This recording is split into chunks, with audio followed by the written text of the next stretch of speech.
Every step forward is a new beat to your drum. Achieve success with global.media.com. Then celebrate it with or without champagne or rum. Yay! We're alive, Elaine. We're alive. Hello. This must be the earliest show I've ever done. I must say. Now, really, I'm not because okay. Let me try and explain, my friends. Of course, if you're here, drop us a comment, say hello. And otherwise, we can see numbers, but we can't see you in particular. So our clocks went backwards on Sunday. So normally it would be 2 p.m. here in the UK. I've done shows at 2 p.m., which is not bad. What's that? 9 p.m. 9 a.m. Eastern. So that's not too bad, right? 9:17, yeah. Right. So today it's 1:20 now here, and it's 9 a.m. in Eastern, and so on as you go. So what's it? 7 a.m. Central. What is in PST Pacific? What, 6 o'clock? No, it's not 6 o'clock. It's not 6. It's 5 o'clock. 6 o'clock in California. It's like 6:19. Yeah, they're just getting up. I tell you, you have to be keen. Maybe they didn't go to sleep at all, like I sometimes do, stay up all night. And then my family, what I do is I try to get into bed before they get up. They're like, "Have you been up all night?" No. I do all nighters pretty much most days, and the all night thing is just so weird, right? So yesterday I think I'm sitting here working away, minding my business. Something pops up, and it's 10 to 6 in the morning, right? And someone comes on the screen, my friend basically saying, "Come networking." I'm like, okay, fine. I click, I join. Suddenly I'm in Australia. Amongst a group of Australians. I'm looking around saying, "Where's my friend though? Why am I the only black person here as always?" And so I messaged her. She's like, "What are you doing there?" I'm like, "You invited me. Here I am." And she's like, "Well, it's at 8 o'clock. You're too early." I'm saying, "I'm not too early. You're too late." Because 8 is like this whole clock moving forwards backwards thing is just so confusing, right? So she thought it was 8 o'clock, but I didn't. I have no clue. So but it was 6 o'clock, and she never turned up. She's like, "Damn, I don't know how you got there." Hold on, am I looking properly? Something's happened, Elaine. But I see you. But LinkedIn is having some LinkedIn and some of the other platforms are having some problem. No, I'm not. It's not a problem. Please, my southern YouTube friends, thank you all of you. There were 22 people on YouTube a second ago. I'm like, wow, that's crazy, right? Now there's 8 still there, which is amazing. Yeah, but that's I think people, they're on the train going to work, or they're sitting having their breakfast, or whatever the time zone is. People chime into you because you have sessions that are important, life-changing, important information you share. And go on, Elaine, you tell them. But I can't do it without people like you. You're the real star. But it's the truth. And I should thank my friend Crystal Behe, because she's a YouTube star out of all of us. She's the one who brings her YouTube friends. Okay. And I can imagine, maybe that's why LinkedIn or YouTube suddenly doing this shorts version, this portrait version of our event. I can imagine that's what most people are, right? They essentially, like you say, they're watching that and thinking, "What? They're going live." The phones are a little bit bigger that people are buying, and they have the landscape for movie thing. So it's people using more landscape format. Let's talk about the specials that I have coming up. Let's talk about your specials. Yes, let's do that. Yeah. So I'm Elaine Jackson. I am the founder and business owner of Holistic Project Management Consulting. and we've been in business since 2008. Since 2008, and doing training even before that. Training related to the PMP certification, CAPM, training in sustainability, positive intelligence, introduction programs, anything project management that helps in leadership. We are there to support the industry. And what we have coming up, and I told Annie, I said, this is the opportunity for people to get, especially at this time of year in the US, people are worrying about paying for health insurance and they're like, oh my God, I can't afford it. So I said, okay, let me run a free class. And the free class is in how to prepare for your PMP. So what will people get out of this course is an opportunity to get level set. What they call, get your head in the right place, get organized, get remotivated, and get your true north set. True north meaning, you're here, there, everywhere. No, this is the goal. Keep your blinders on, go. And when I coach individuals, Annie, you would not believe, there are people that I have coached that all of a sudden they get so motivated. I mean, I'm almost afraid of what they do at home. They tell the wife, get out of the way, I'm studying. I'm going to mow the lawn. Are you crazy? Yeah, I think that project management is important, right? Project management is, it's a skill to have, and there's opportunities in the sector, I imagine, right? Right. Well, the thing is, no two project managers will do a project the exact same way. But what I am coaching people to do, and these are strategies that have been proven, is what do you do in the very beginning of the project? What do you do in the middle? What should you be doing at the end? What tools should you be using? What is the mindset? So you can't just go and get a customer that says, I want you to help me with this implementation. And you're like, okay, well, we'll implement by Friday, but you don't have any information to get to base that on. Just because you want something to happen doesn't mean it will. You have to use the right tools. You have to use the right strategies.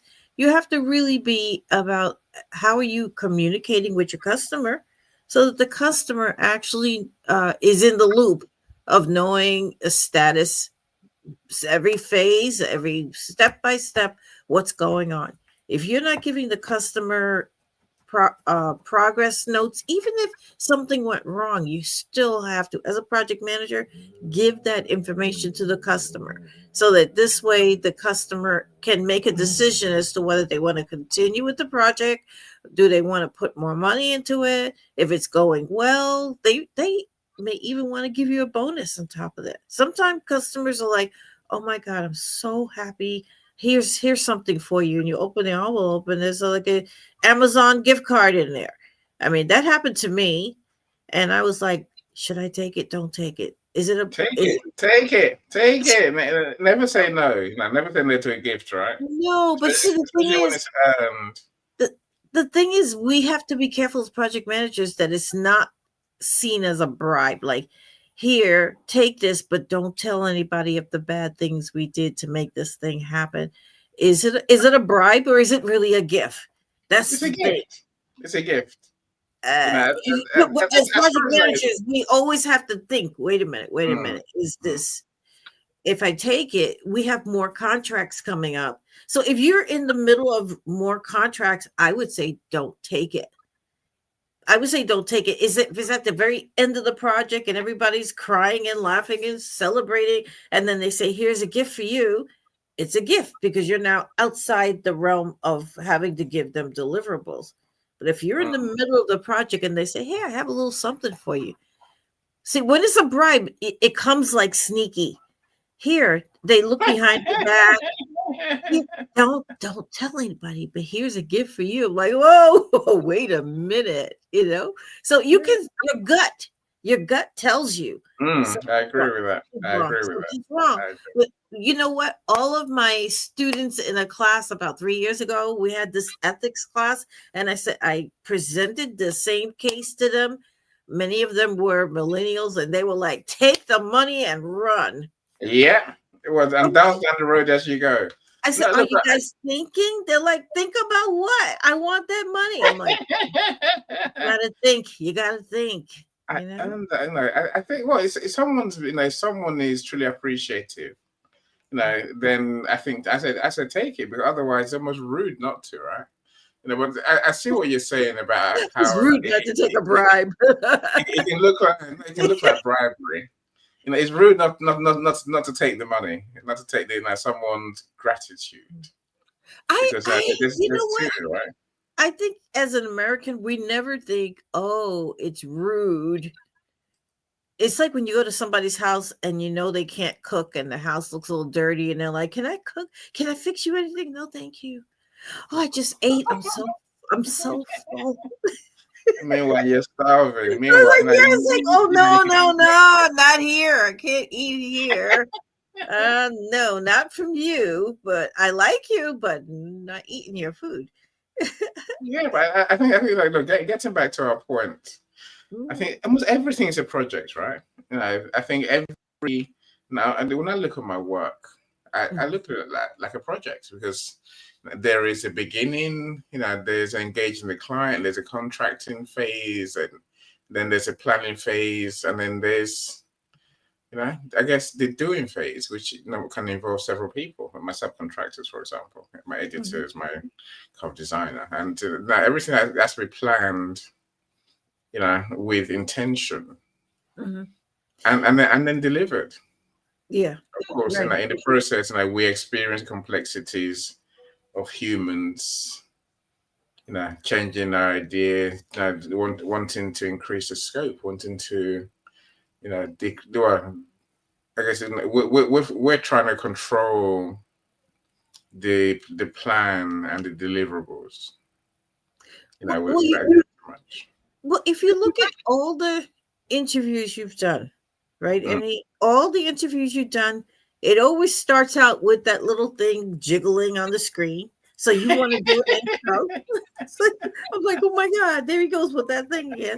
And then you go, hello. It's always, and that hello. If somebody has their PC on, but they're not really paying attention, when they hear that hello, they're like, oh my God, he's on. I got to turn the thing on, So the point that I'm making is that even though you're not a project manager, you still have what do you want to talk about? What's the title? Because if let's say you never asked me to tell you, so let's get on LinkedIn Live and talk. And then I want to talk about politics, and I want to talk about slavery, and I want to talk about I'll just be like, oh no, this is all wrong. Oh, she just hijacked my show. Oh my God, where's the off button? Like, hold on, delete. So you as a project, everything is not a project though, because you can have so many projects grouped together that it becomes a program. So let's say you wanted to do a Christmas party and invite every one of your guests from all your shows.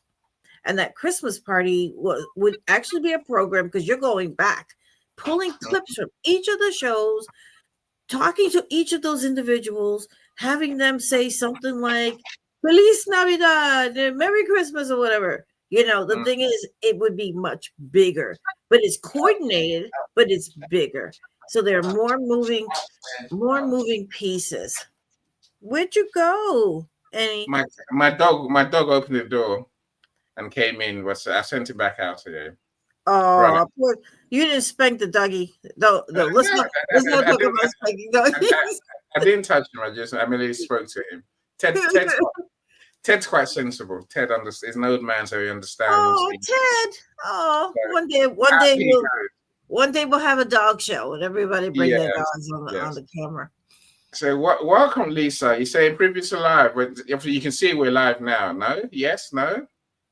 I don't know. I don't know what you can see. And Bruce says something similar. Hello, Bruce. It's starting soon. Is LinkedIn glitching? Is LinkedIn playing up? It's something going on. Even right now, I heard an echo twice, just a little echo. Then it went away. Yeah, they're trying new things, and they shouldn't try it when everybody's online, when people are live.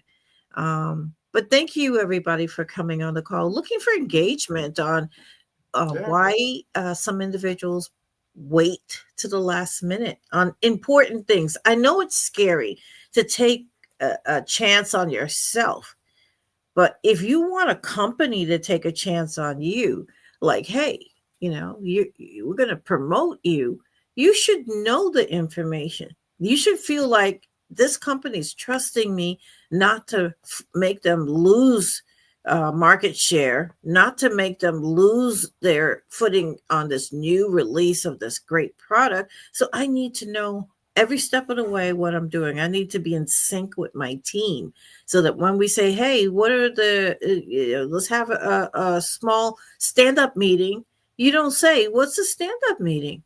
You should be up to date on your terminology.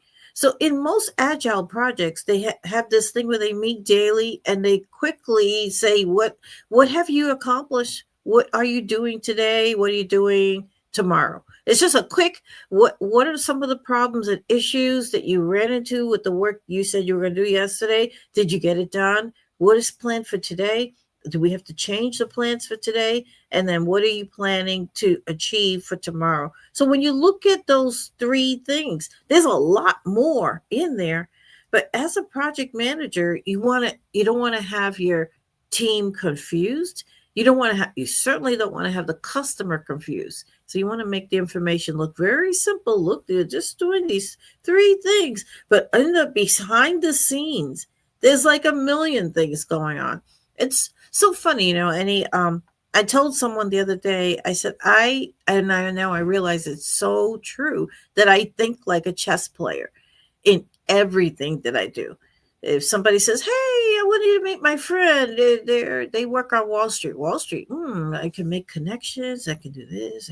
So there's a planning out. There's a seeing into the future. There's a multiple layers. So my kids, when I ask them a question, they don't answer the question. They're like, why are you asking that question, Mom? We know you. We know there's a hidden agenda. There's no agenda. I just asked the question, but they know that question is to get them to open up because I have 2-3 other things coming and they're like, oh, we ain't going there. We're not going there. But as project managers, that's how we think. We just sort of think in layers and moving out like a spreadsheet, like a WBS format, we're just looking at everything in what are the repercussions of, and we don't really have to think about every single thing because we have tools that do that. Also, we're using AI, and then we have each other to remind us, hey, don't do that. I was on a project like that before, and these are the problems we ran into.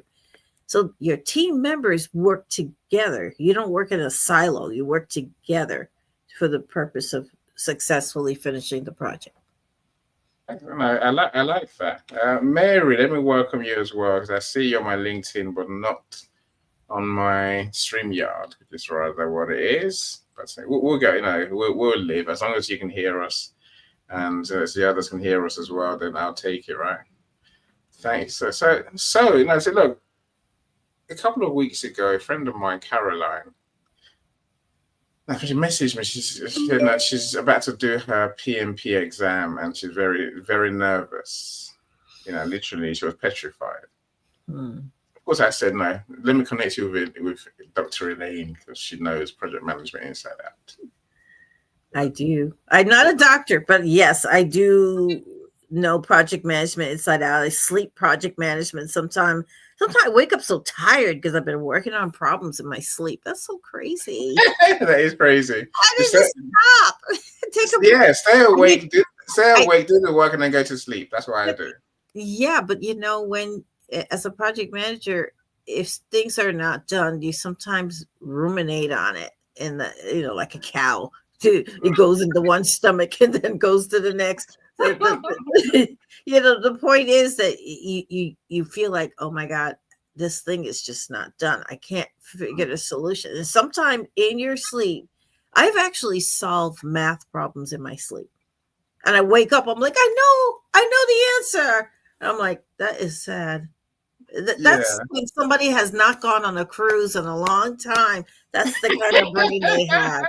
I need to go on a cruise. You know, when you go You on a do. cruise, when you You go do. on a cruise, as you're lining up and you're doing that onboarding, they have all these little things of rum. You want to sample the rum. By the time you get there to give you the credit card, you're like, put it all on that card. You Mm. know, yeah, because you're starting to mellow out. You're like, Mhm. nothing matters. Nothing matters. I don't even remember my passwords. That's until you wake up and then you find that everything matters, right? Yeah, what did Until I buy on that ship? I What did tell you. I? Yeah, yeah. Antonia, welcome. I see you. Teamwork is definitely key in project management. It Yes. is.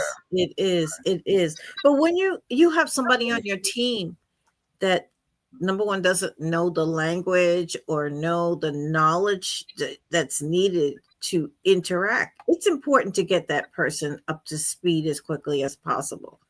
um Rather than leave them out there on their own. Go on the web, figure it out. Or you can learn as you go. Learn as you go, that's terrible, because learn as you go means you're going to make mistakes as you go. It is a customer in the contract. Did it say we're going to be making 10% mistakes, but don't worry, we'll fix it as we go? How does that sound? Right, Annie? How does that sound to have a customer offering them that we have people on the team that don't know what they're doing? Just like you going for surgery and the doctor says, oh, I'm going to have the intern. Whenever they start that intern, no touch from the intern, no touch. you know, you know. I think it comes down to usually budgets, the client's budget. Mhm. That's what I find. That's again. I was going to say what I took a new client yesterday, Mhm. and he's like, "What? This publisher's giving me this price to do 3 books. Can you do it for that price?" I'm like, I have to see the books first. I don't know until I see the books. Right, I have to see the See, manuscript. Right. see, But it's then, but he's thinking is, oh, I can go cheap, which is fine. I'm saying it's good. That's all right. But be prepared for that person to make mistakes, because you don't know how good they are at publishing at what they do. Almost everyone can talk a good game, right? mhm, mhm, mhm. But say very few can actually deliver unless they're at the right level. Without making the mistakes. Yeah, but I think some people are like good enough. Like the saying is, "Good enough beats best in class." But Mm. I aim for best in class so that nobody can beat me. Nobody can beat me. Yeah, yeah. No, some look. Sometimes that's doable. Cyrus, I see you. Welcome. Say Bruce. Let's address your amazing comment. Bruce says, "Where I work, we have a very disciplined approach to program management. We start off with a kickoff meeting once we receive a contract with a set format that includes all disciplines. Yeah, and yes, we separate it, right? Every discipline needs to sign off before we start. I set up weekly meetings with the customer, preceded by the day prior to an internal meeting to outline what we've done to date, where we are today, and what tasks, short and long term, need to be done. Right? We maintain the record on a rail. I guess that's some sort of recording system, right? We also have an IMS that outlines. I don't know whether there's more comments. No, we lost a bit there. Yeah, but do you see how Bruce is talking about getting organized? But see, once they receive the contract, but that tells you that work has been done before you even start a kickoff meeting, because you have to then the customer have discussions with the customer, pull out the scope of what they need, make sure that you are in alignment. If you can't deliver what the customer needs, it's best to tell them, hey, we don't do that, but we do know someone that does, and refer them over, instead of saying, we're going to try. We're going to try. That's like your doctor saying, we're going to try and help deliver the baby. The baby's too big, but we're going to try. Do you know the pain and suffering that happens on projects from project managers that try rolling action items list. That's That's I what the wonder- that's what the real means in Look, that sense. So that's yeah, how they record Bruce, things, right? ask Bruce if he does Prince 2. Is that a Prince 2 terminology? I wonder. Bruce, oh yeah, Bruce can hear you, so Bruce, yeah. is that Prince 2? Or maybe that is ProSci, which is the change management. I mean, once you get hooked on project management, you can't stop. It's you just want more knowledge. You want more abilities to make sure you're confirming your knowledge is up to date. That's what people are doing as they study for the exam. So the free class, somebody, I know the screen is not shaking, the ground is not quaking, but yeah, we're offering a free class starting next week. And the free class is to field questions and support for the PMP, those who are about to take the exam, those who are nervous about the exam. Boeing terminology. Okay. Yeah, Bruce says that's some terminology specific to Boeing. And organizations have their own acronyms for things, Wow. Yes, so like a terminology RAM, like in project management, we look at that as rough order of ROM, rough order of magnitude. But there's a similar term that they use in tech, right, to deal with the memory. So the thing is, know your acronyms. Make sure you know you have a dictionary of acronyms and that you're using it correctly. I see Cyrus has entered the room. Hi, Cyrus. Hi, how's it going? Good afternoon. Good afternoon to you. How are you doing, Cyrus? I'm doing all right. Thank you so much. I entered the room a few minutes ago. Then I thought the show was cancelled. Then I rejoined, and it made me happy to find out you guys went ahead with the room. I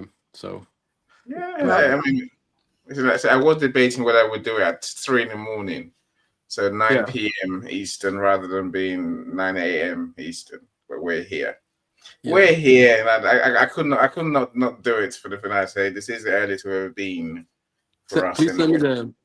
Please send me the YouTube channel link as well, so we can promote the room on readerstv.com as well. Okay, you know that there's 2 links now on YouTube, right? Yeah. Well, so I don't know which one's which. I'm trying to see what I can tell. Yeah, you better start your witch hunt to find out which one's which, mate. No, I don't know. And I say one is portrait, the other one's not. The other one is landscape. Yeah, that's what I was confused. Totally confused, but it's all right. But when you're confused and you're in front of the customer, it's best to not say you're confused. Just say, "That's interesting." No, give me a moment. I was, as they say, I was more confused than a cow on artificial grass. That's sad. He'd probably eat it anyway. Yeah, that's cruelty to cows, surely. Yeah, they'll eat it anyway. I promise I didn't. So Elaine, Cyrus, do you do project management? Is that, of course, like I said, I think everything is most things are a project that we'll work on. Yeah. In terms of project management, I don't use any artificially intelligence assisted platforms. I usually do my projects on my own PC. I make a list. I know the beginning, the middle, and the end, and then I just finalize it. Really, it's not that complicated. But some businesses do need artificial intelligence to assist them and make them more optimized. Really. So I guess my question would be to Cyrus and everybody: what did the Egyptians do when they did the pyramids? What AI did they use? I thought they danced their way into finalization of the pyramids. I used to travel a lot, and I saw a man, I believe he was from Egypt, and they asked him how tall was his son, and he took his hand and then measured. He says he's 5 something, blah. I'm like, wow. Now we would have been like, I don't know. Oh, I don't know. He's up to my ribs or something. But this guy had a way to know from his thumb to his pinky how much that measured, and he just went like this. Now, I know somebody in the audience is like, yeah, that's how we do it. We're smart. That's how we do it. We use tools from way back when. But as project managers, you have tools available to you. One of the tools that I like is Trello. I really like that tool because my brain fires. I don't know if you guys have seen me on calls before, but my brain fires really rapidly. So if we had a networking session of ideas, I would come out with idea, help you with that one. Boom, boom, boom. The brain just goes. So what I find Trello does is help me offshore all of those ideas into a tool. Now I don't have to think about it.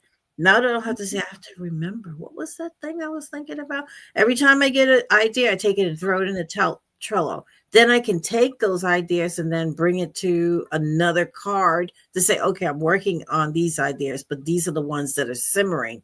So it gives me great hope when I see I have a simmering list of 50 things, but for someone else, that might make them kind of crazy. They might lose their mind, thinking, oh my God, I have 50 things to do.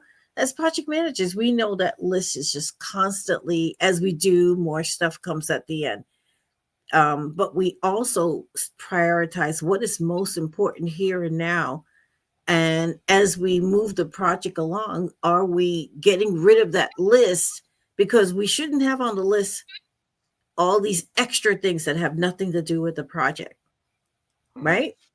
It should be totally focused, because the customer, if they say, well, what's left to be done, and you show them a list and something has to do with someone else's project, they're like, why am I paying for you to be focused on that? Get that off the list. So you stay focused on what was agreed upon, and those things that you're working on will definitely be tied to how you're going to achieve the end result. And so this is the passion that I have in project management, is to work with like-minded people, to work with people that actually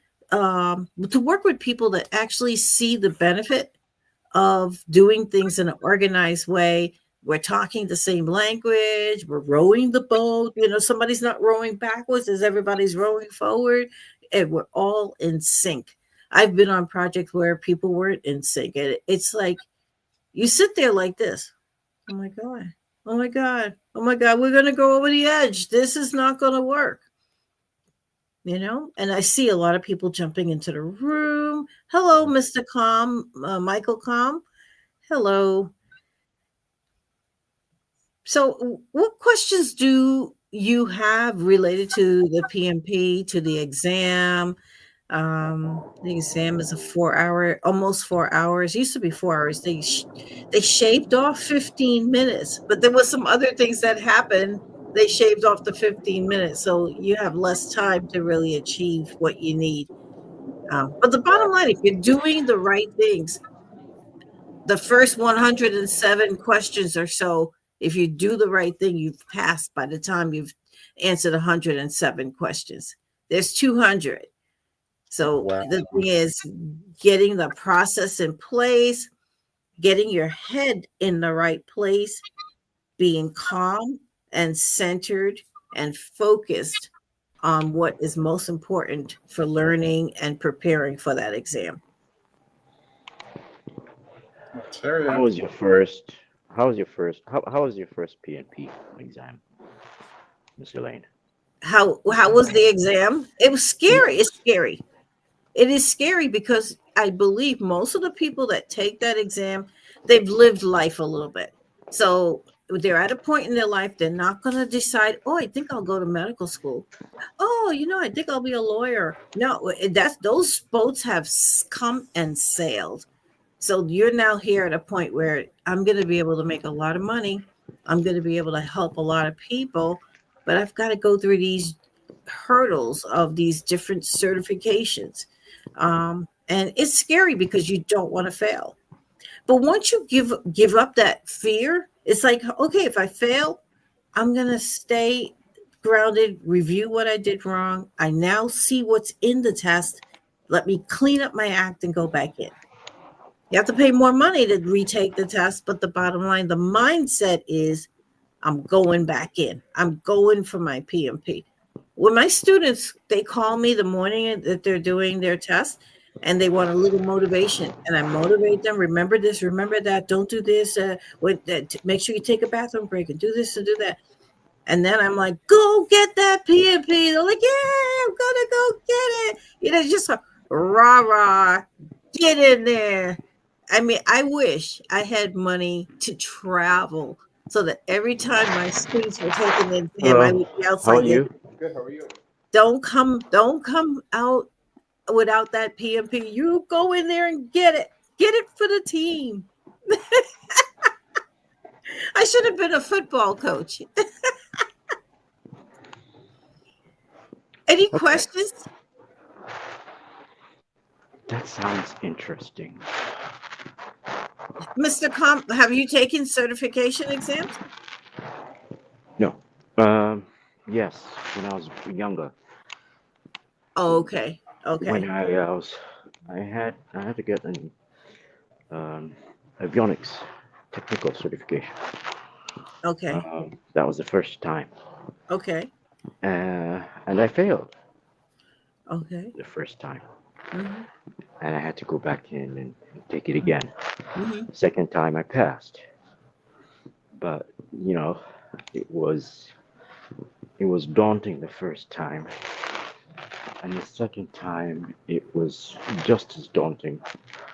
But I had prepared significantly for it. So I didn't know what the outcome would be. Okay. I just expected that, the worst case would be I fail again. And then I wouldn't be able to take it again. It was, that's how. It was difficult. It was hard. It was all about memorization. Trying to understand constantly. Yeah, it was all about memorization. And just, spitting out what you knew, what you knew, depending on what the question was. Mm-hmm. That's how it was. And it's like I said, it was frustrating, it was stressful. And then when I passed, I was so happy. Oh my gosh. The stress just, I think I lost a whole bunch of weight just going through that process. Hi. It was quite something. So for me to go in and start taking the PMP again, wow. I had to be like you trying to what do you call it? I'll be like a donkey. He just refuses to move. Trying to get me to go anywhere, and I'll just be like, nope. But you see that resistance is what makes people fail. Like, oh, I don't want to do it. Oh my God, why do I have to do this? So all of that sets up in your mind. Your brain is like, well, we're not going to do it either. If he doesn't want to do it, we're not going to do it. Everybody, gut, your gut, your brain, your heart, everything says, we're going to get together and say, no, we're not taking the exam. And the more you try to study, the more your whole body resists it. Then you're like, how come I'm only getting a 30% every time I take the test? It's about mindset. It's about relaxing. See how Mr. Com actually said he went back in. He went back in. Now, there are many people that don't go back in to take the test. They're like, oh, I'm a failure. Oh my God, I can't do anything right. You cannot do that. If it is that you believe that you're on a team for a purpose, that you feel you want to add the value, and this certification is the one thing blocking you from making $200,000 or more in your income, I would suggest that you do a reset. Like next week, we have free classes from 7 to 9 p.m. for the whole week. For the whole week, free classes to review the most complex topics, answer your questions, motivate you. I mean, that alone is worth like almost $1,000. The program that I'm offering you is worth $1,000. That's what I've charged others for, to coach them, motivate them, get them ready, pump them up. What is wrong with your test? What test have you taken? What are your scores? This is what you need to do. It's just a constant. Now, some people break under that kind of coaching. Some people under that kind of coaching, some people are like, oh my God, too much pressure. But you have to be able to withstand the pressure, because the pressure I put on my clients is close to the pressure they're going to put on themselves when they go to take that exam. And so the thing is, if you're used to pressure, when you get into the exam, it's no big deal, because you're used to that kind of mental pressure on yourself, and you know how to deflect it. You know what you need to do. Get ready, set, go. You do whatever, don't change the answers. There's some things that I really coach hard on. And one of the major things is sometimes people answer a question, then they go back and change it. Then maybe it's A. No, maybe it's B. Oh, I think it's D. All that changing the answer, you actually had the right answer the first time. You have to trust your brain. I was talking with Annie earlier about, hi, Mike. So we're talking about a waterfall, mainly a waterfall approach, but these, the exam is related to a waterfall. But the bottom line, you can have any strategy that I'm talking about applied to if you're taking the Agile or you're taking a ProSci test. This is why you see some people have like 20 certifications behind their name, because they've learned what I need to do, study, highlight, make flashcards, do this, do that, review, come back in. They know what to do. They did one, then they go and get another one. It just rinse, wash, rinse, repeat. And they just come back in, take a ProSci, which is change management. That one is $4,000. That's a $4,000 training. That one is $4,000. So I believe it's important that you offer your company, hey, like I come with sustainability. I have some training in the AI, in training in AI, but in PQ, which is positive intelligence. So the thing is, if you're coming with a complement of things that your team does not have, that makes you more valuable. You can then create a statement to why your company should pay you more. What value do you bring to the organization that's not just the ordinary PMP and the Agile certification, Scrum Master? It's nice to have those, but you got to go a little bit on the edge of something extra that's needed in the industry so that your company says, hey, if we have to get rid of someone, we're not getting rid of you. You bring too much to the table.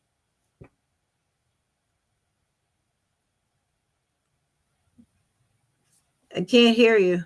Yeah, I can see the value of learning the different parts. Of course, I can. Let me welcome Leanna. Always great to see you, my friend. Glad you're here. Mike is here. As you just work on Mike, right? Minnesota. That's Minnesota. Mike passed his certifications the first time, and he hated both tests. Probably, yes. I don't know what those things are, right? But best yes, test. Yeah. I believe that looks like security. Looks like security. Yeah, cybersecurity. Maybe it's Microsoft. Maybe it's Microsoft. So 50 questions you couldn't answer. Your brain gets scrambled.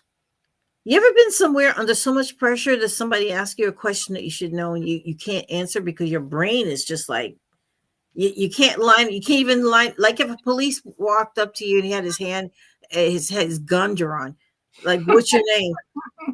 I'd be like, yeah, I like that. I don't remember my name. I don't even know where I am. The 50 questions I couldn't understand the question, let alone the answers. Nah, Yes. that's I'd ask him the question, what's your name? Oh, Yeah. yeah. We won't. This is Calm's way, question rather than question to, I don't know, I guess buy you time, buy you something, right? Buy you peace of It mind. does. You know, Yes, exactly. Mr. Com said a great thing. He says, ask the police his name. But I did that once, and the name, he says it's on my thing. But I didn't know the police have their name on their uniform. Like they have a thing on their uniform that has their name. How would I know that? He says it's right here. I said, well, now I know. But yeah, you don't want to, you just don't know what will set somebody off. You just don't. Yeah. Yeah, and that's another thing in project management. By staying calm and quiet, I'm one of those people on the team that I sort of sit back and watch the dynamics, because there's always somebody, I know what to do. They're loud and they're pushy and everything. And there are other people that don't engage. So we look at the different personalities on the team. You want everybody engaged, but sometimes some people want their name stamped on every single page so they can show, look, my name's on every page. I should get more money. I did more work. It's not who did more work. It's, are you staying in your lane? Are you helping those who are in their lane? So if you're here, there, and give it to me, I'll do it, and that's someone else's work, that creates an uncomfortable feeling of like, maybe they don't value me. Maybe they don't value me. I'm trying to do the work, and they're saying I'm working too slow. I'm focused on the most important things. They just want to do everything on the list. So, the dynamics, I talk about that, even though that's not really part of the exam. It's like, what are you doing to get this new job? Talking points. I'm willing to offer talking points for job interviews. That's critical. You go on a job interview and they say, tell me a little bit about how are you doing? The question could be, how are you doing in project management? But you might say, I'm doing fine. No, relate everything to the job, to the money you're going to get, to the wonderful people you're going to meet, to the dynamics of the team. Is there anything you need to know about the team? If you were to lead the team this afternoon, is there anything you need to know about individual team members? For me, it's important that I get inside the head of each team member, just sort of get a lay of what kind of person they are, so that I can know how to work them to get more work done. You can't push. Guess What? This morning, I got a notification from Annie that Elaine was coming, and I need to get on. It was like 6:03, and that's when I got the notification. I looked at this timestamp, and it said it's supposed to start at 6. And I was like, Annie, this is the first notification, and you're already late. So I quickly go in there, and I'm like, let me get in there. I get in there, and nobody's there. It hasn't even started. And I'm like, oh my gosh, all this consternation and everything like that. And in my mind, I was getting prepared to get my cable for my computer to bring it into work. And guess what? I forgot my cable. I'm here at work, and my power cable is not here with me. So I can understand what you're talking about. I do now. My world has been flustered because of Elaine. Oh, well, I think about it in a good way, right? Reduce the light on your PC. It'll last a little longer, and there may be extra I cable. didn't think of that. That's true. I need to do that. Yeah. Yeah, there may be a cable. Somebody may have a similar power thing, and they let you borrow it to power up. That's what I would. I'll go to IT and I'll ask them if they're going. Well, you know what? I have a better idea. Give me the phone number. Give me the phone number for your manager, and I'm going to call and say I'm your mom, and you must come home right away. Oh my gosh. I thought of a business idea like that I would become people's moms. Michael needs to come home. I'm not feeling well. He needs to come home now. Then you go and then go to the movies, go out and have lobster, Chinese food, Indian food. Oh no. And then your manager's like, how do you feel? You feel better? Does your mom feel? Oh, she's feeling much better, much better.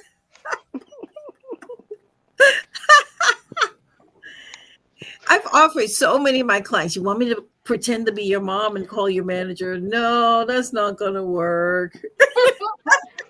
You know, Yeah. it makes me wonder, Elaine, what were you like in school?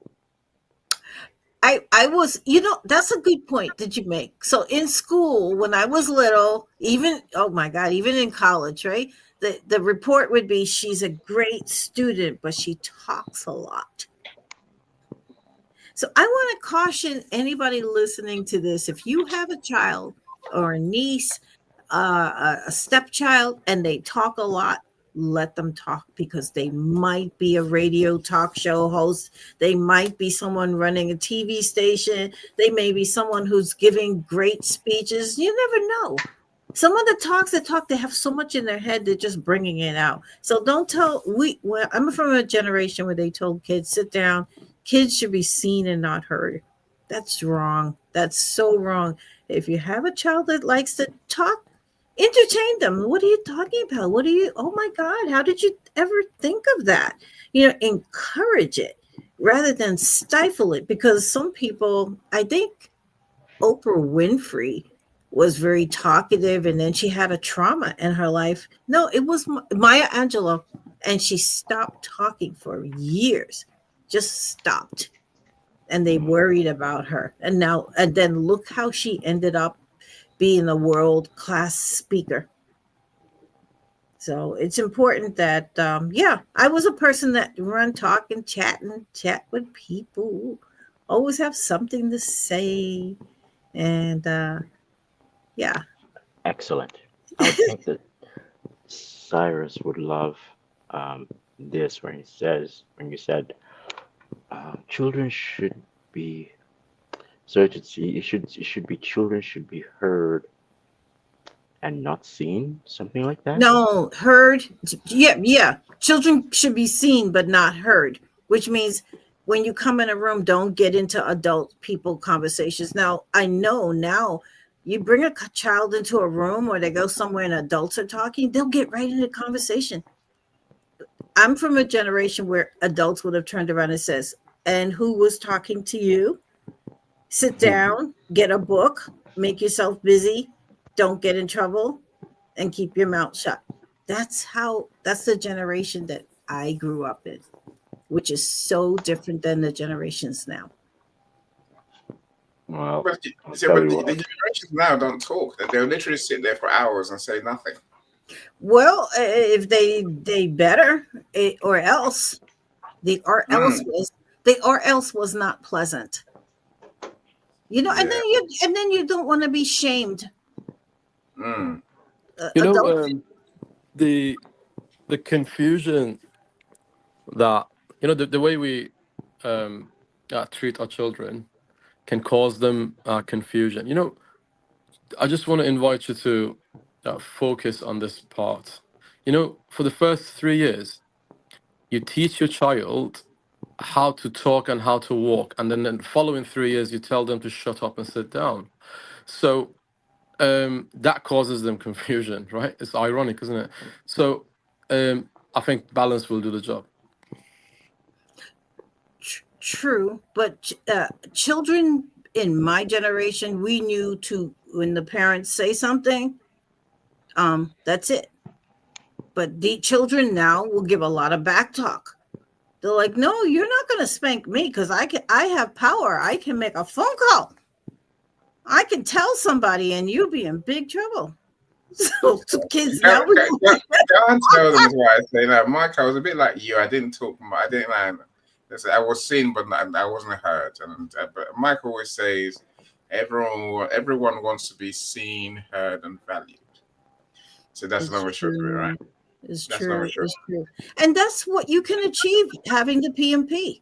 Going for that exam gives you a level. I know you see people with certifications or the PhD, you think of them differently. You don't think of them as the same level. Like maybe somebody graduated from high school and they went and worked on a job for 30 years. Their clout is still different than someone that comes in and has degrees and certifications. They may both know the same thing, but when it comes time for a promotion, it may be, well, I like Joe, even though he doesn't have certification, I'm going to give him the job. Or we need somebody that when we put them out there, they got all these things behind their name. We're going to go with the other guy. I think it's better to have more knowledge, more certifications, because you can always take it off. You can take it off your LinkedIn profile. You can put it back on, take it off the resume for a job that's not really that technical, put it back on. So you have the flexibility of removing. But if you're already at a level where you don't have anything on, you have nothing to add on that gives that extra oomph. You know, you may have a lot to offer, but you have to get that person to talk to you to be able to say that. Yeah, I think, you know, it's for me, my certification, my qualifications are not anywhere near my profile. You know, I think it's more.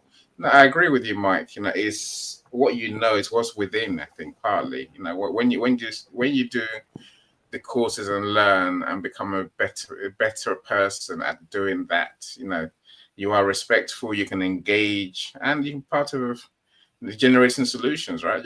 Generating generative discussions, you call it, Mike. I agree with you. You know, because I think, you know, but Elaine, now you have to tell us eventually, how does your week-long program work? The week-long program works with people signing up. I have a link, and what I will do after today is put it into this actual thread, because I know people read this and people come back over and over. But the actual program is set to help individuals build confidence. Now, let's say it's free, so you can't say, well, I didn't get my value. You're going to get way more value in the first half an hour than you could imagine. But the bottom line is, if let's say I coach you and this is the second day and you're like, okay, I know what to do, I'm all set.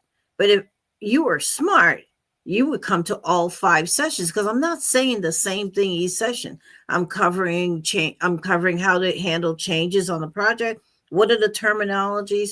We're going to be answering actual questions that you might see. Now, these are not test questions from previous tests. So in the English language, right, if I say who is God? And I ask 50 people, most likely of the 50 people, 25 of them are going to say the same kind of thing, is spiritual being that we've never seen. Or so. The bottom line is that you're going to get the coaching that you need on the topics that are important. Now, finding out from those who are attending, what are your problems? And then I focus, rather than say, let's go to the beginning, that by the time I get to the end, their problem might be what's at the end of the lesson plan. So the bottom line is get scope from the individuals and say, okay, we have a list of 60 things that everybody says is important. I'm going to have you prioritize that list, send it to me so that tomorrow we start working on the list. Here's what's important. Let's look at some mock exam questions. That's practice questions. Questions that are similar, but not the exact question. So when you see a question on the exam, your brain analyzes it like a computer. It takes away all the extra fluffy words and says, okay, this question is related to the beginning of the project. So your brain should be thinking about answers that are only related to the beginning of the project. Your brain shouldn't be here, there, and everywhere wondering, oh my God, where's the answer? Let me think, it's in the book. No, your brain should be firing like a computer, because that's how you're going to get through the questions. Excuse me, can I answer the God question? Yes. Sure. Giver of death. Giver of death. Yes, what about the giver of life? Oh, that's gold. Giver of life. The giver of death. life. Yeah, I would not think of God as the giver of death. Because my mom said everybody has to die. Everything has to die. I'm in Massachusetts. You should see the leaves falling off of the trees here. Can I answer the God question? Sure. I'm gonna answer that, even though my mom keeps asking me not to. So one of the greatest questions that people ask themselves, I mean, some people in some circles, is that it's like a massive question, and it is the fact that did we did God create man, or did man create God? So that there are two sides to this story. Like one side, which is the atheists, they don't believe in God, and one side, which is the religious people who do believe in God. And but what I've found is um, both sides can continue to live in a parallel manner and amicably without um, having to hurt or disprove the other side. But about the concept of God, what I've learned is that atheists say he or she doesn't exist. Religious people say he or she does exist. Agnostic people say he may or may not exist. People who believe in nature so everyone's calling him one thing, or calling her one thing, naming her or naming him one thing. We are all referring to the same thing, and some of us agree, some of us disagree, whether he or she exists. But what I've also found is that acknowledging the concept of God and focusing and building your life around it and basing every decision you make in life around it are two different things. Okay. Thank you. Thank you. Who would have thought that a little example would garner so much need for talking about God? That's awesome. Polarizing concept. It divides rooms sometimes. Yeah, I guess it does. I guess it does. So, Thank you, Leanna, for being yes. here. Super qualified is what I'm taking, Leanna. Registered dietitian. I didn't know that. Okay, I suppose not. The letters out there, right? Many of us don't want to. Do we wonder what they are? Yeah, well, so now we know, right? Licensed dietitian as well. What's the difference? Registered? Well, you have to be licensed to get to register, I imagine. Well, you know, when I saw that, I would think that she would have a tagline: "Don't eat that gummy bear. Put it back." Don't eat it. Some gummy bears are good for you. They're good for your skin. Oh my Look, I got clients who sell skincare gummy bears or gummies, skincare gummies, right? And I love them. They're good for your skin. Two sweets a day. I think it's a stress buster because you're chewing and chewing and chewing. Yeah, but you know that's interesting because I had a business called PMP Icon, and what happened is the PMI industry, they said, get rid of that company name. It's too close to our PMI. But somebody has said, let me create a name for your company. It'll be so close to PMI that you would get business fallout from it. Well, PMI saw that and they were like, get rid of that company or we're suing you. So, but my point is that PMP Icon, I had thought to make fortune cookies and have in the fortune cookies like messages of how to answer the solutions. Like you would see a solution on it, you have to go on the website to answer, stuff like that. So I come up with a lot of creative ideas that take people's brain away from, I don't want to do it, I don't want to study, this is hard. I have actually taken people that told me, I hate math, I never was good in math, and I'll take them through the network diagramming, which is how like the train system in the UK, it's like that. You know, all the blue line, red line. But when you look at a project and you see the schedule, I actually help people learn about scheduling. And at first they're like, this is too complicated. Then all of a sudden they slip up and say, oh my God, this is so much fun. And then they like cover their mouth. They're like, did I just say I enjoy math? Did I just say I understand it? I take people to the point where they do understand and they like the complicated topics. And once you get past that, it's golden. The test, you're going to pass that test. So there is a guarantee that you will increase your scores and that you will be most ready for that exam. You just need someone take you and push you through the door. So I'll ask you next. So now, in terms of hours of the day and what do people need to bring, but let's finish now. I'm going to say Leanna's certification. I'm getting the idea, Leanna. You do food, yes. I know you say that further on, right? Certified diabetes care and education specialist. Wow. I said no. That's probably certification, right? Now, all foods can fit. They can. We can't eat our gummy bears. Yay! Thank God. Yeah. McDonald's burger. I can have that too. My wife just brought one in, so I will eat that as soon as we're finished, right? But only one will do. She brought you a gummy bear, or she brought you a croissant? She brought me a quarter pounder with cheese from McDonald's. McDonald's? Yeah. Why would your wife give you McDonald's? Why wouldn't she? Because she's been out and then she's come back and she's really nice. So that must be it. I'm not gonna ask any more beside that. I'll take it. I'll say thank you, darling. Thank you. Lovely. I'll eat it and enjoy it too. Okay. Dr. Marcia, welcome. How you doing? Glad you're here. Have you got a room today, Dr. Marcia? So I will take a look right after our event because we still have time, I believe. Mike, there's a weird thing in my life, but you know this, Mike, because you've been one of my co-hosts as well as Cyrus, and it wasn't Calm, was Coach David, right? I'm never late. I'm always here on time. Of course I am. If I'm not here on time, the show doesn't happen. It means I'm still asleep. That is just so funny. We just choose not to go live. I just choose not to go live on time. Well, there's a reason. Normally, I'm inviting people. That's why we don't go live. But everyone who I do events with knows this. They're like, Andy, go live. I'm like, a few more minutes. Andy, did you just to make sure I got it right? Did you say you're always on time? Yes. Okay. Always on his time. You're always on. No, hold on. Hold on. Let me correct. I said I'm always here on time. Oh yeah. I'm here. The focus is on here, not on time.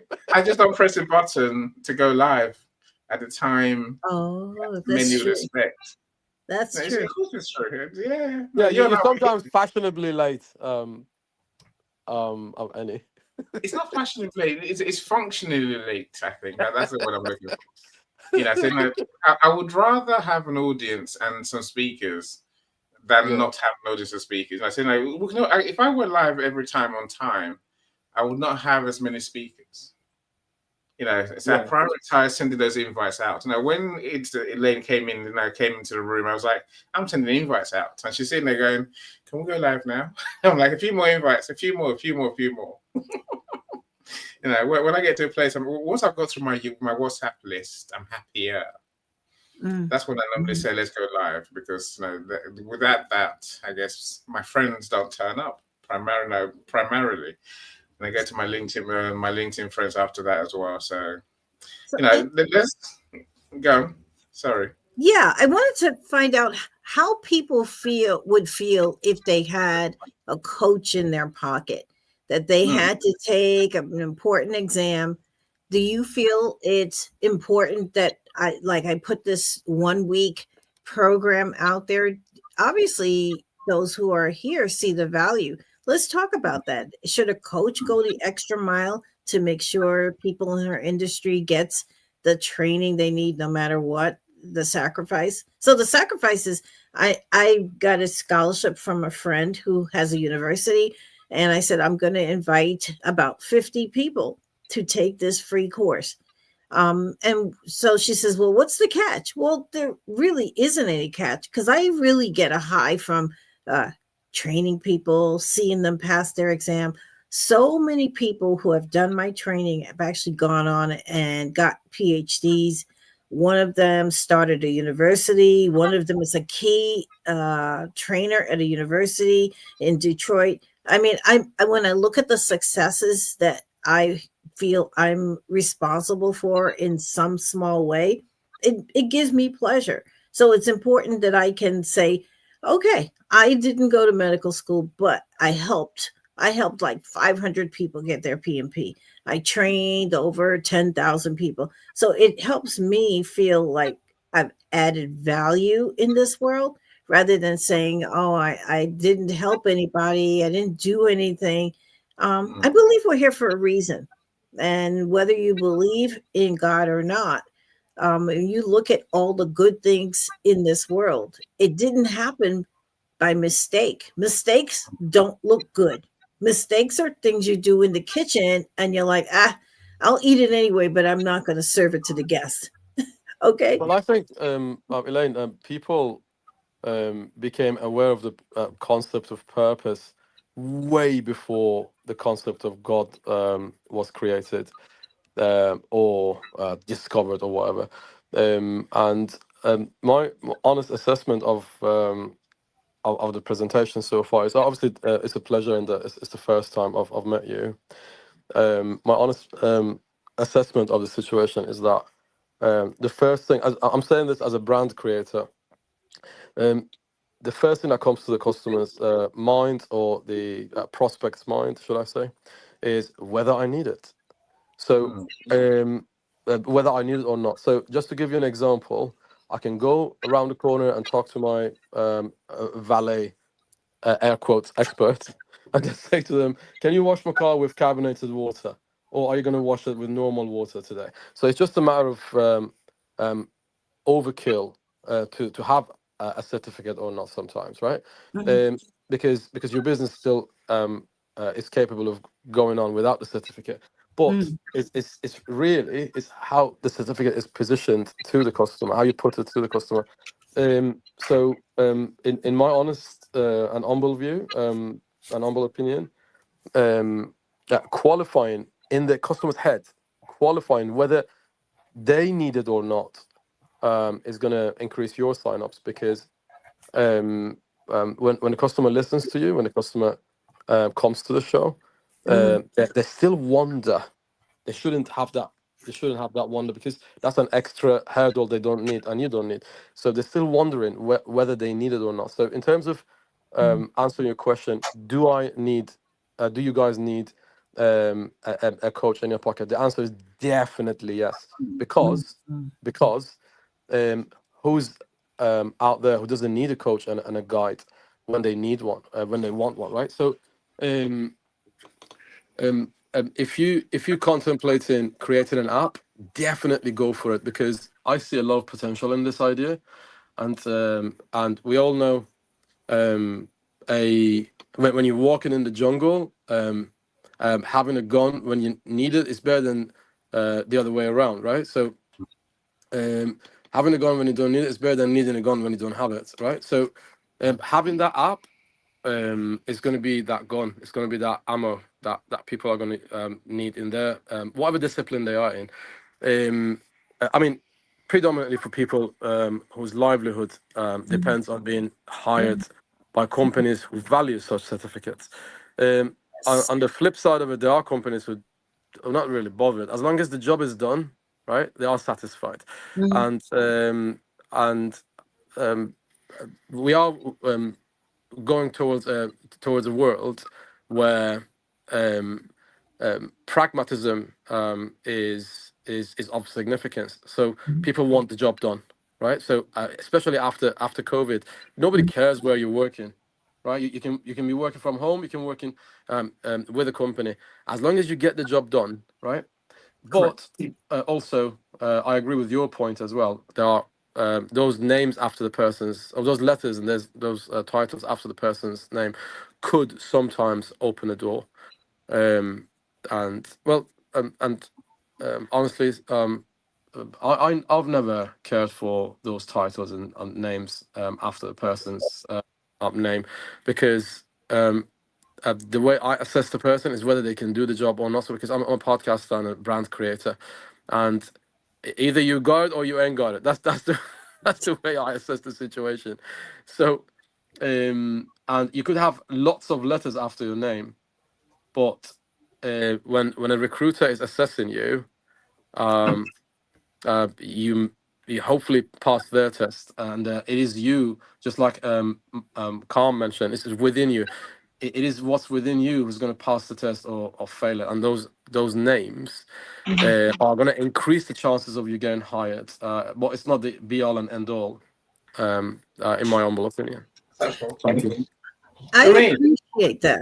I appreciate that. That is great. That is great. And you know, it's true. So the bottom line, if somebody can't sell themselves, they can have all degrees and certifications to get in a job interview and blow it. Oh man, those certifications don't work. I went for the interview and I didn't get the job. Well, what did you say? When they asked you about what do you do, did you just downplay it, or did you really talk it up big to use the right terminology to wow them?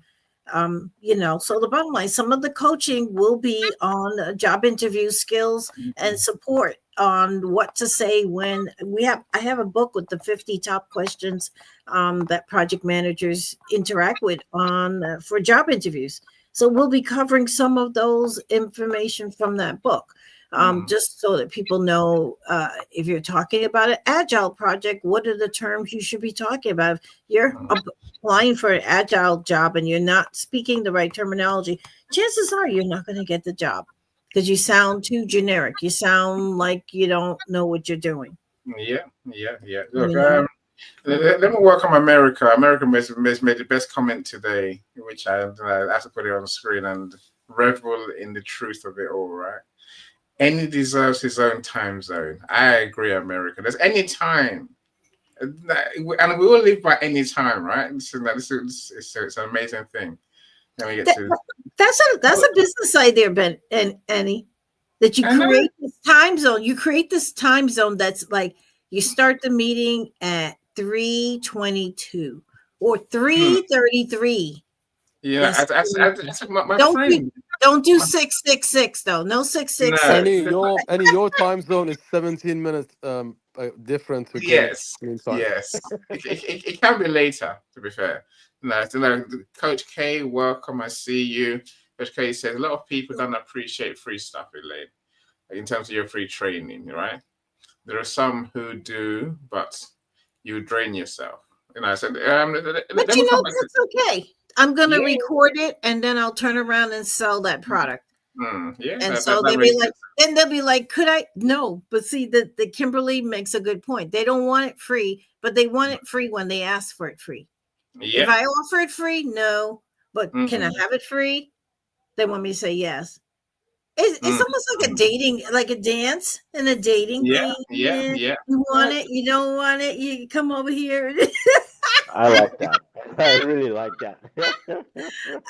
It's okay. It's all good. It's all good. People can, at the end of the day, no one can say you never gave me anything. Don't even go there. Don't ever go and say Elaine never gave me anything. She never did anything for me. Oh, I remember. I have that memory that I can call all the times I contacted you and said, "Get your certification. I can help you. I can help you. Can help you." And you said no.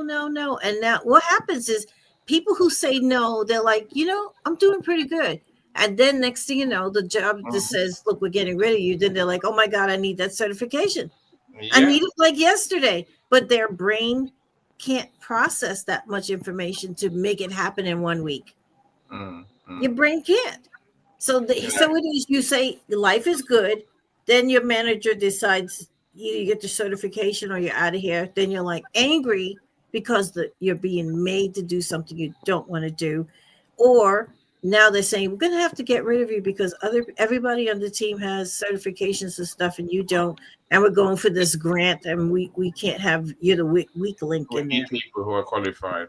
Yeah. When doing the free stuff, Coach K says, be mindful of your overflow versus sacrificing yourself. Jesus did that already. Indeed. Look, no, I don't want to come back to Cyrus's point. I mean, let me bring Mike's point up. The concept of God started well at creation, Cyrus. Yeah, possibly true. Did Adam and Eve think about, was that even true? I tell you. Whole Bible stories. We can argue that all day. So I will say, Coach K, I love this as well. Which is stuff that's to you, Elaine. Thank you, Kimberly. Create an app. Create a project management app that can help people to do all the things that you do that saves you having to be there. But then people like the personal touch, right? I know. Yeah, but in the last, in defense of God and the concept of Christ and Jesus and all the things that we call him, if you look at the beauty in the world, how can beauty happen by mistake? It doesn't happen by mistake. Okay, so you can say whatever you want, that this world was formulated and everything just came together. No. Okay, Miss Kimberly, when exactly is this PMP that you're holding? It's Is it a Monday, the 2nd through the 8th. It's at 7 p.m. And so I appreciate those of you who are on the call. I've seen some of you at the evening time sessions that I've had with I had afternoon times with him too. This session has been so enriching. Enriching meaning hearing your opinions, hearing what you have to say. Because I, I've been around the block a few times doesn't mean I know everything. So I'm always willing to listen to others and get their feedback. And yeah, doing free is a risk. People won't value it till I put a price on it. That's fine. That's fine. But as people will know, I'm making a recording of it, and then I'm going to put it out there. Buy it or don't. When it's the night before your exam and you're saying, I shoulda, woulda, coulda. I hate that shoulda, woulda. If only I had. Oh my God, I'm so terrified. Oh, I'm so ill prepared. That's a lot of money to throw down the drain. If the first exam is like almost $600 now because they added in the certificate. The PMI membership is now added into the price. So when you pay for that exam, that's not an easy chunk of money to just say, it's okay if I fail. It's never okay if you fail. It's never okay if you because you lost time. Those opportunities, look, and I think this takes me back to what I see Liana's point. We pay a lot for those letters after our name, right? Mm-hmm. I list them. So, whilst I don't list my qualifications, I think, as Sarah said, we're living in a world where people almost try to disregard qualifications. I think that's to our detriment. I really think it is. I say, if we use AI as a perfect example, yes, the fact that you can create content with AI doesn't mean you are skilled or knowledgeable in the topic, and that drives me crazy. As a business owner, I don't want to employ people who just do AI. I want to employ people who understand the theory, understand the principles, use tools to fasten their work, but deep down they could do it even without the tools. Same as PMP, may I please add something? Must you? Go on then. Just to qualify what I said earlier, if I may, please. I was going to say, I'm not denying the fact that these letters after the person's name on LinkedIn, they do matter to some organizations. Yes, they do. But we are going towards a version of the world where artificial intelligence, I'm not saying overnight, but comes over a few weeks and wipes out an entire discipline, right? So when that discipline is wiped out, those letters after your name ain't going to save you unless you can pivot and use your skills in a different way. So that's the point I was trying to make, because lots of the jobs that we can see right now, more than likely, in 6 months' time, they're either gone or the people who are in that discipline need to skill up and enter a separate discipline, either under or above themselves. But AI is mostly targeting low-skilled category of jobs in the market. That's what I was trying to say. No, I agree. Definitely, this is why Elaine's PMP program is so important. I think it's better we get skilled up now rather than waiting to find out that we're replaceable. So many are heading into you're replaceable because they have no real knowledge. I can't say enough. The whole point of doing courses or doing accreditation and certification is that you get to learn at a deeper level. So my days at uni weren't spent as, yes, I'm a psychologist. Yes, okay, I know what I know what I do, right? So this morning I messaged one of my friends. I'm like, here's some ideas for our next room. And then her reply was, who would have known that you're a psychology buff? Right. I know. Now she knows. But I guess I think we're better people. We're more creative. We're more able to find solutions when we're qualified. That's the point. Mm-hmm. We can try and plug it all right. With respect to AI, I would like to ask a question. AI? Yeah. Okay, since you brought it up. There is, I have a nagging feeling that the test that Elaine is trying to prepare us for, AI can also do the same thing, also for free. And in terms of conducting a mock test, they can do that too. So what do you say, Elaine? Oh yeah, that's true. There are tools. There's tools out on Udemy. There's all kinds of stuff. But are people motivated to go and open the tool? They have the tools. I'm telling you, a lot of the people that I coach, they have like, oh, I have all the books. Oh, I paid for all of that. I paid like $4,000 and this and that. They just show me all the stuff they have. But when I say show me the book is brand new. No tags. No, the book has no dog ear. When you unread, not open. So yeah, so the AI can be programmed to come on a screen and wake up, Michael. Time for studying. But if the person doesn't want to, they'll shut you off like an alarm. Off. What I'm offering is accountability. Now, if people want accountability, they got to come into the corral. They got to come in, and then I lock the gates and push them towards the goal. But if they stay on the outside saying, I don't need that, and then 2 days before the exam, my exam is in 2 days, what can you do? Oh my God, are you a rocket scientist? I probably could coach you really hard, but last minute doesn't work because you can't retain it. You can't remember when you learned it. So when you take a test, you go back to, okay, I remember that information. I remember my coach said something about it.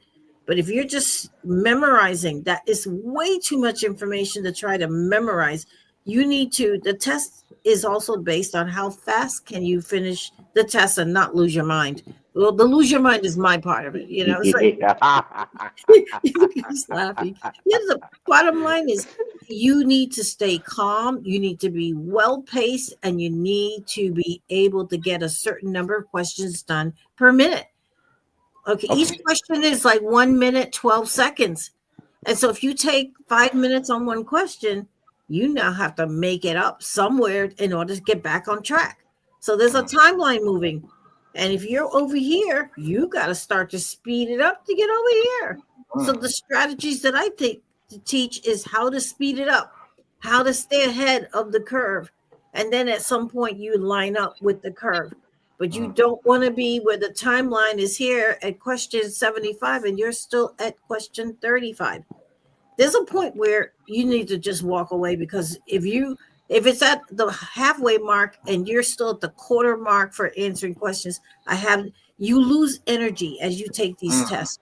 Your brain gets confused. You don't even know who the hell you are in the middle of all that. You're just like, oh my God. It's just question after question after question. And your brain has to be able to keep up. And that's the skills that I bring. Now, if somebody wants to build an AI that can do that and plug it into the back of somebody's neck, go ahead.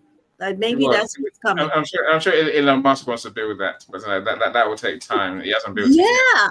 I can almost imagine that they'll insert a chip in you, and it will zap you every time you're doing the wrong things. Yeah, They're already doing that.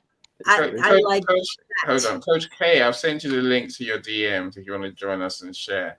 Well, we'll have to go through the comments. Now, more of my friends are here. So Elaine Mike says, I've been struggling with the return on investment concept relative to my LinkedIn interaction. After my quad bypass, I want to bring intention and attention to my presence. In the present, relationship is our purpose. How that plays out in the presence between us and the transcendent, I guess, the presence between us and God, right? I would say anybody, even no matter what industry you're looking for return on investment, you need to put it into an app or put it into Excel. Take it and cut and paste. Now, if you put it into ChatGPT, I would put it as a blinded information. You don't want to put all your company or your trade secrets into ChatGPT and then have it become part of the core memory that everybody can access. So you want to put it, there's a little circle and then the screen goes dark so that you can then work on ChatGPT without your information being saved. And that's what I would do, is do an assessment, a comparison. How do you get more? What's a roadmap? I'm really good at prompting. So I believe, if you want me to walk you through a couple of steps, contact me and we can sort of play around with ChatGPT or Gemini or any of the tools that are out there.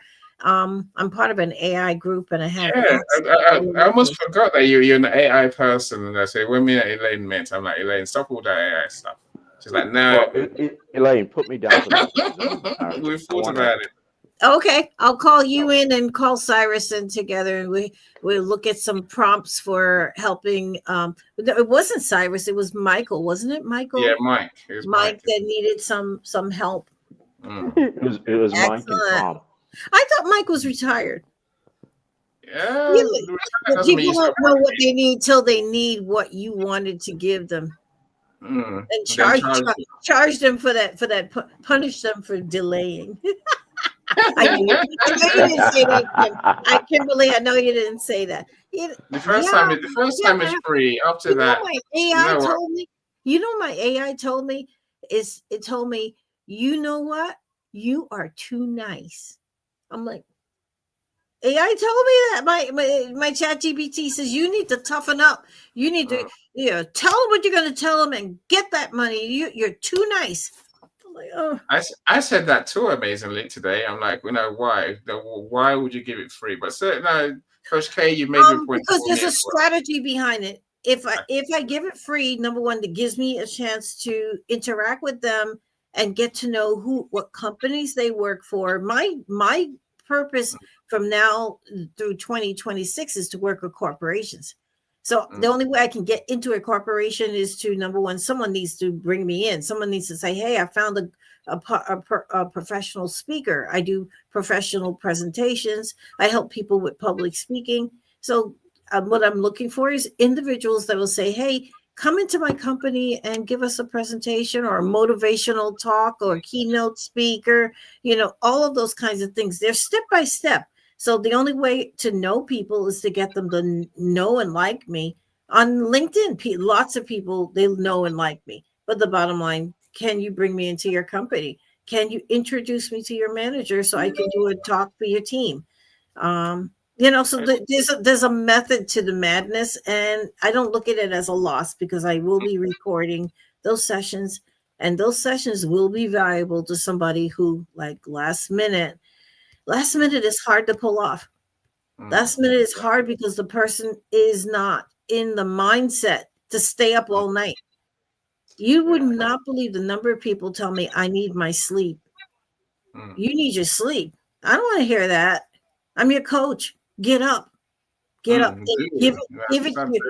it your last ditched effort. Oh, I need 8 hours. I need 9 hours sleep. I don't want to burn out. I don't want to burn myself out. I want to make sure I want more than that. I want mild discomfort to achieve greatness. Just mild discomfort. They want to have energy left for going on vacation or energy left for the weekend to go out with friends and have drinks. I mean, if you want something for your profession, you have to give it your all. Yeah. You have to give it your all so that when you get it, you can say it was worth it. Yeah. Again, I know that you have a post and another program beyond the week, the free week. Yes, Beyond the Week is for the month of November. Anybody that's looking for, it's going to be a discounted program, in a way discounted, but people always give the excuse, oh, Christmas is here. What does that have to do with your career? What does it have to do? Everything stops. Everything stops, doesn't it? Doesn't it? Is that I got my PMP in December. I got my PMP right around the holiday time, Thanksgiving. Everybody was out drinking and having fun. I was sitting on the bed studying, going to flashcards and reviewing. And they're like, come on down and have some fun. No. Okay, all right. I see what Coach K was saying. I'll send you the link. I'll send you the link. Now, I think this is my chance to say to everyone nice here. To meet you. Look, tell a friend, my friend. Tell a friend. If you know someone who wants to do project management, and could benefit from, I guess, a boost, something to make them separate them from everyone else. Mm-hmm. Tell them about Elaine's free program, now free week program to see if project management is for them, right? Right. And if you want to just sit in, register. It's a free class. Come and sit in and see what it's about. I'm not trying to recruit you into project management, but it might turn your head into thinking why project managers do what they do. Sometimes they're like, oh my God, you're so pushy. You're all on top of me. Yeah, they want to get into the space and manipulate the data. Top of me. Hello. Hi, Coach K. Hi. How are you doing? Coach K, you're muted, so feel free to speak. Welcome. Meet Elaine. Coach K. Can you hear me? We hear you now. Yes. Can you hear me? Yes. We hear you. I just wanted to. I have to run to a meeting. I like you, Elaine, and I can't type as fast as the conversation was going. I'm going to come to your training, and I want to share it with my people. I'm going to share it on my Facebook, and I put it in my story on TikTok and Instagram, because I want to be clear that I support what you're doing. But I teach self-love, so I'm going to stay on you about you loving not over giving yourself, because I think that when we go through things as coaches, our whole coaching experience comes from us and our living experiences, wanting somebody else to experience their greatness, right? But it's like we can't do all the work for them. They got to want it for themselves. And you cannot sacrifice yourself in exchange for their work, because they're not going to get the lesson still. And so I don't disagree with doing it for free, because I'm doing some free stuff where I just go to where the money is. I go to where CEOs live, and I'll share it with you how I'm doing it. Thank you so much. Thank you. I'm going to go and I'm going to give it free to people that I know that they already got the money. They don't care about the holidays, because money's not a problem for them. So if you go to where the money resides, you eliminate half your objections just out the gate. And so I don't disagree with free. It's okay to target certain graphics in different industries for what you're doing anyway, since you're already a niche. That way, you're not burning yourself out. These are people that say, you know what, I love that you're doing it for free. Let me donate a little something to you, or they will invite you into their organization, so that you're not doing what I did, where I'm going around my peers and I'm burning myself out, because our peers don't always have the vision we have. They have a totally different vision, and we might be sitting at the same table, but they pointed in that direction, and you pointed in this direction, and that's what causes the burnout. And it's like, I love what you're doing so much that I don't see you burn yourself out, and I would love to see you reach maximum people when you do it for free, so that you're hitting as many like houses with your stones as possible, so that what you're doing is truly working for you.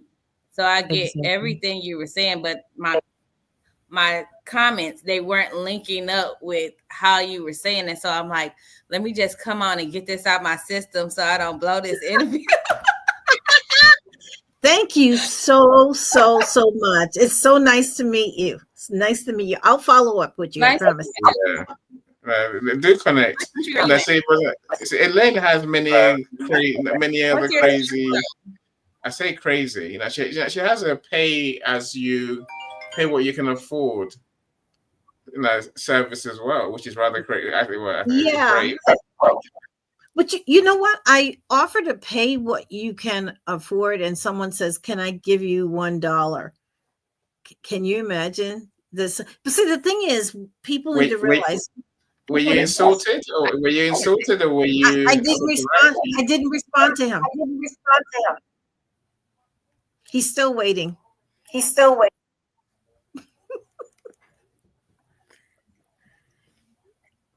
Like, you literally have to put the value there for people to see it, because people don't think anymore. Like, that's the thing about AI. And I did that before. I tried that before, and they offered me $5, and I did take it and sent it back, just to let them know that I respectfully had to decline. And then I had to stop playing with myself and raise my value, because I started getting frustrated thinking that people didn't see me and they didn't respect and they didn't value me, when the truth was I wasn't valuing myself. But also, I like to go in free at the beginning, because it allows you to see who people are and how serious they are, because there are a few that will take it super serious because of the free, because they're really trying to change their situation. And those are the ones you really want. But it's like, it does allow you to kind of build relationship and see. But we have to just remember that we cannot save everybody, and we cannot test for people. Like, if you know you got a test tomorrow and you don't sit your butt up and you don't study for that test, I'm not cramming. SHIT. I do it the exact same. My coaching style is extremely similar to my parenting style, and I have 3 boys that are totally different. But it's like, people have to have a certain sense of self-accountability to succeed. It's not about driving yourself crazy, because the truth is, if you believe in God and you do what you're just supposed to do 1% every day, he will show up in ways that you can't imagine when it's time to take a test. Because I can't tell you how many tests I passed that were over 2 hours long, and I read like half the material. I read about half. I'm not even going to sit here and gaslight people like I read everything and I studied hard. I did not. I just knew it because of my experience. So some things can come to some people naturally, but they have to apply themselves. We cannot put our foot on their gas. They got to do it. Mm-hmm. Mm-hmm. Mm-hmm. Okay, sorry, I hit that. Clearly, it was like a passion point. But I think it's a fair point. I mean, Mike is talking about someone with PhD for his department, and then, literally, you know, they were qualified in soil, you know, in soil chemistry. And how does that really, you know, what's that got to do with, you know, his cybersecurity work? I mean, you have to know what you're doing, right? You have to know, you know, if you don't know what you're doing, if you have no experience, no real knowledge that helps in the sector, what's the point? Yeah, but I also believe that may have happened because sometimes when you have a certain degree of learning that your brain can handle at a certain level, it's almost like transferable skills. He needs subject matter expert, but he's going to be operating at a higher level than if he came in at the bottom as a new student. It's the brain, how the brain operates when somebody actually, people don't get a PhD by mistake. It's a long, you know, unless it's an honorarium kind of a PhD, and I would never take an honorarium PhD. And I'll take it if anyone's offering. Yeah, but the thing is, how do you match? You can't match with. You come, somebody asks you to be on the panel, and you got your PhD because somebody thought you looked nice in a robe, and somebody else worked hard. You're not going to be able to challenge them. Don't be like that. But I earned a PhD at 21. I gave it back. I know you told me. So I deserve to have another one that's honorary now. So I feel I have no guilt at all. But again, I think, you know, as Coach K is saying, experience counts more in terms, especially when you have when you have the knowledge, you know, and the understanding. Experience is everything, right? So the problem these days, it's about the relationship. So building relationships with the right people is not so much who do you know, but who do you know that likes you? Who do you know that's in your corner? Who do you know that's going to be supportive? Like, I just met Coach K, and I can sense that she and I could probably get like hours and hours of discussions and back and forth and what if. And the fact that she even brought God into the conversation made me feel really comfortable.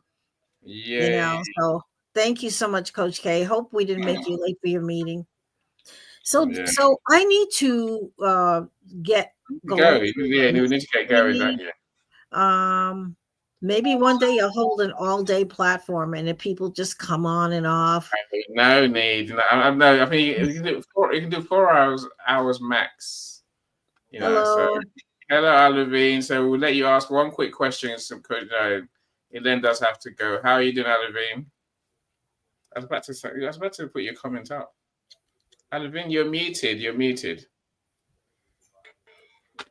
Hello. Hello. Yes, it took a little bit more time to unmute Link, myself.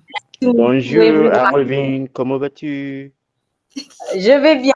I am good, thanks. And you? good, doing good. Thank you for Je coming. suis bien, merci. You're welcome. So, I was listening to your live. Thank you for that. I discover a lot. I'm discovering a lot because French system is very different from English system about course and scholarship, and it was quite interesting. And I can say also that I came late, so I didn't hear the beginning.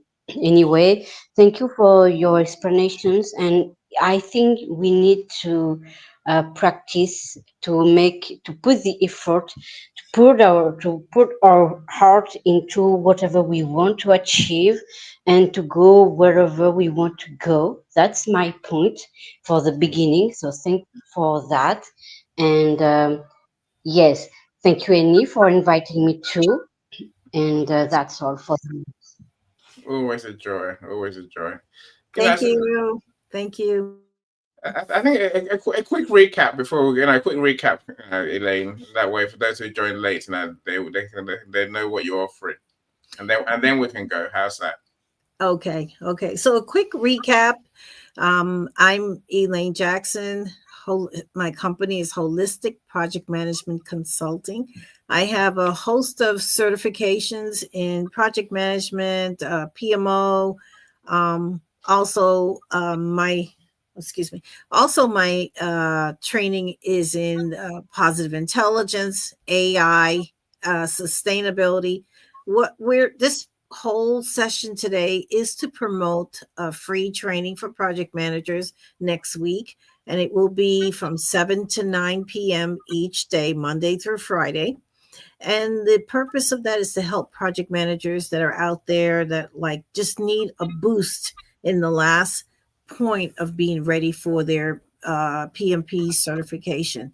And the follow up to this is that there's going to be additional training for others for the rest of the month of November. Some people say, oh, it's getting near Christmas. If people are determined to make the certification happen, they will make the sacrifice and not even worry about holidays and having drinks and going out and everything. That should be off the agenda. And your only plan is to get the training you need to advance your career.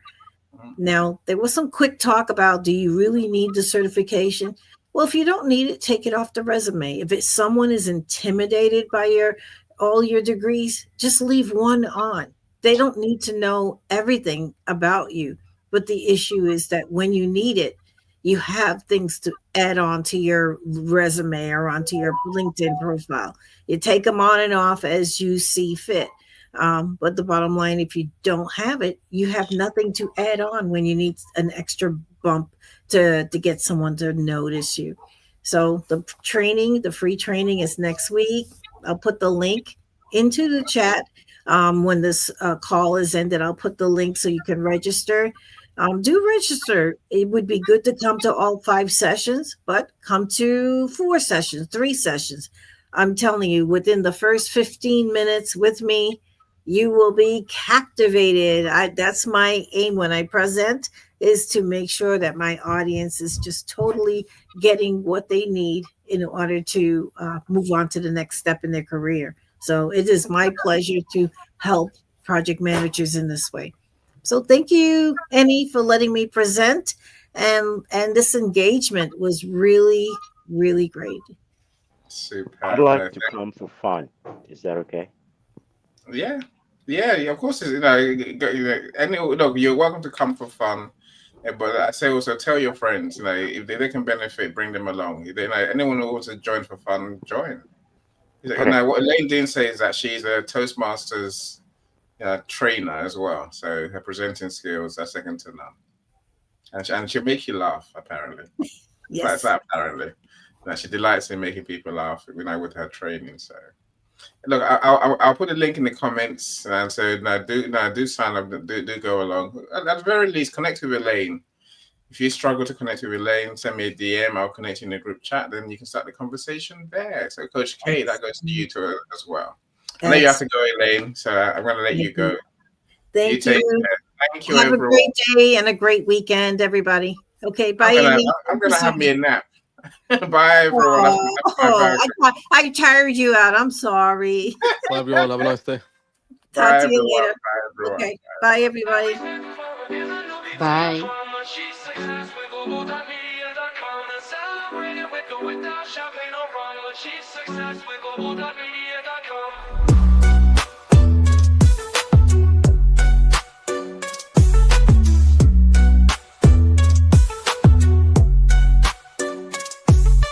Every step forward is a new beat to your drum.